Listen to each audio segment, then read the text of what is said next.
Hello friends. TET మరియు డిఎస్సిలో అభ్యసనం అత్యంత కీలకమైన భాగం. కాన్సెప్ట్స్ క్లియర్‌గా అర్థం కావాలంటే ఫాలో అవ్వండి TET DSC for you channel. ఇలాంటి మరిన్ని వీడియోల కోసం like, share and subscribe. Hello friends. ప్రశ్న: అభ్యసన ప్రక్రియలో ఎస్ టైప్ కండిషనింగ్ ఉద్దీపన ప్రాముఖ్య నిబంధనం అని దేనిని పిలుస్తారు? అభ్యసన ప్రక్రియలో ఎస్ టైప్ కండిషనింగ్ ఉద్దీపన ప్రాముఖ్య నిబంధన అని దేనిని పిలుస్తారు? ఆప్షన్ ఏ కార్యసాధక నిబంధన, ఆప్షన్ బి యత్నదోష అభ్యసనం, ఆప్షన్ సి శాస్త్రీయ నిబంధనం, ఆప్షన్ డి అంతర్దృష్టి అభ్యసనం. దీని సరైన ఆప్షన్, దీని కరెక్ట్ ఆన్సర్ ఆప్షన్ సి. దీని వివరణ చూద్దాం ఫ్రెండ్స్ మనము.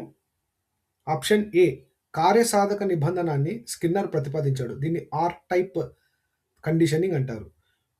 బి ఆప్షన్ వచ్చేసి యత్నదోష అభ్యసనం. ఇది ఈఎల్ థారండైక్ సిద్ధాంతం. సి పావ్లోవ్ ప్రతిపాదించిన శాస్త్రీయ నిబంధనలో ఉద్దీపనకు అంటే స్టిమ్యులస్కు ప్రాధాన్యత ఉంటుంది కాబట్టి దీనిని టైప్ ఎస్ కండిషనింగ్ అంటారు. ఒకవేళ టైప్ ఎస్ కండిషనింగ్ అని శాస్త్రీయ నిబంధనాన్ని ఎందుకు అంటారు అంటే ఉద్దీపనకు ప్రాముఖ్యత ఇస్తారు కాబట్టి, స్టిమ్యులస్కు ప్రాముఖ్యత ఉంటుంది కాబట్టి అని మనము సెలెక్ట్ చేయాల్సి ఉంటుంది. డి ఆప్షన్ అంతర్దృష్టి అభ్యసనం. ఇది కొహిలర్ సిద్ధాంతం.